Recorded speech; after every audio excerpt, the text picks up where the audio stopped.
Olá pessoal, sejam bem-vindos a mais uma videoaula.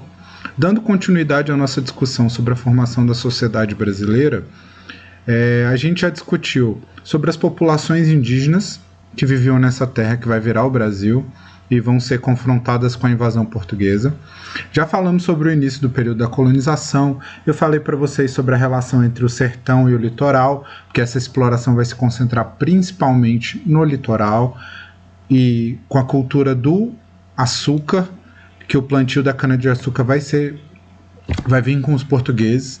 Então tudo isso vai também entrar no debate que a gente vai ter agora sobre a condição das populações escravizadas que foram trazidas da África para o Brasil.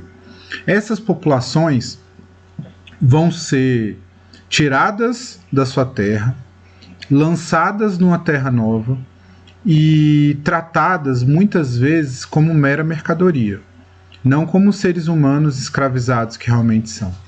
Então, para fazer essa discussão sobre a questão das populações negras no Brasil, eu resolvi trazer para vocês a fala de uma autora negra muito importante do momento, a Djamila Ribeiro, que é uma filósofa, mas que tem uma produção de livros muito voltada para a comunidade em geral. Inclusive o livro dela que a gente vai trabalhar é um dos livros mais vendidos desse ano, que é o Pequeno Manual Antirracista. Vocês vão poder ver na atividade. E ele alcançou o topo das vendas esse ano, principalmente depois daquela onda de protestos que teve nos Estados Unidos, que ainda não acabou, inclusive, depois que aquele homem negro, George Floyd, foi morto, sufocado por um policial que ajoelhou no pescoço dele. Então, o livro da Djamila aumentou as vendas depois desse processo, mas ele é muito bom porque ele trata de como todas as pessoas podem lutar contra o racismo. E se a gente vai discutir a questão das populações negras na formação da sociedade brasileira, a gente precisa debater o racismo, a gente precisa debater a escravidão. Para finalizar, eu acho que é importante a gente ler sobre essas questões. A gente precisa estudar, a gente precisa ler sobre a questão racial no Brasil, a gente precisa ler sobre a questão do feminismo. Eu coordeno uma coleção chamada Feminismos Plurais, que os livros são didáticos, a linguagem é didática, os valores são acessíveis, porque eu quero sair dessa bolha da academia, né, da universidade, para que as pessoas tenham acesso a essas leituras. E aí eu acho que é muito importante a gente ler sobre esses temas. A gente está num país, gente, que foi o último das Américas a abolir a escravidão. Mais de 3 séculos, pessoas como eu eram vendidas como mercadoria. E isso impacta na construção da nossa sociedade. A gente precisa ler sobre isso. A gente precisa se informar, porque aí a gente não vai cair no erro de fazer comentários como "ai, mas o negro é o próprio racista". Gente, a gente está num país que, de novo, 3 séculos de escravidão negra. Um país em que a gente não teve as mesmas oportunidades. Um país em que a gente não está falando de benefício, a gente está falando de desigualdades.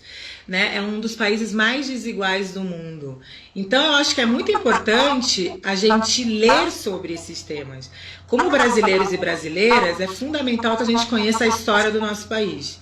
Como brasileiros e brasileiras, quando as pessoas falam para mim, às vezes algumas empresas me chamam para falar sobre diversidade, e eu sempre faço os meus slidezinhos, sou professora, paciência, explicando. Eu falo assim, gente, antes de falar de diversidade, sabe o que a gente precisa discutir? Desigualdade. Porque quando a gente discute sobre desigualdade, a gente vai entender o porquê que é importante ter diversidade. Quando a gente entende que o Brasil foi um dos últimos países a abolir a escravidão, quando a gente entende que no pós-abolição não se criaram mecanismos para incluir a população negra. Quando a gente entende que a Lei de Terras de 1850 criou uma elite fundiária e as pessoas negras não tiveram acesso a comprar terras. Quando a gente entende que a Constituição do Império de 1824 impedia as pessoas negras de estudar. Quando a gente conhece todos os mecanismos históricos que fizeram o Brasil ser o que ele é, a gente entende o porquê que a gente ainda precisa falar sobre isso, porquê que a gente precisa lutar sobre isso, porque a população negra ela foi alijada de direitos, é disso que a gente está falando, né? Então, quando a gente fala de lutar por direitos, não é porque a gente não tem capacidade, é porque a gente não tem as mesmas oportunidades. Eu acho que é muito importante fazer essa diferenciação. O debate não é sobre capacidade, o debate é sobre oportunidades.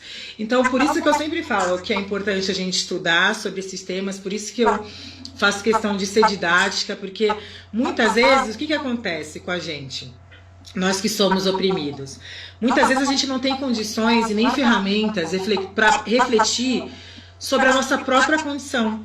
Ser mulher não significa que a gente vai saber refletir criticamente sobre machismo. Assim como ser negro não significa que a gente vai saber refletir criticamente sobre o racismo. Muitas vezes a gente vai reproduzir esse discurso porque a gente não teve acesso a esse debate crítico que faz a gente pensar sobre as opressões, né? Então, de novo, eu não nasci ativista, não nasci sabendo de tudo. Eu tive oportunidade de trabalhar numa ONG de mulheres negras que me fez ler sobre isso e entender o meu mundo, entender como que as opressões foram construídas, e entender como a sociedade brasileira foi formada. Então, eu tive acesso a isso.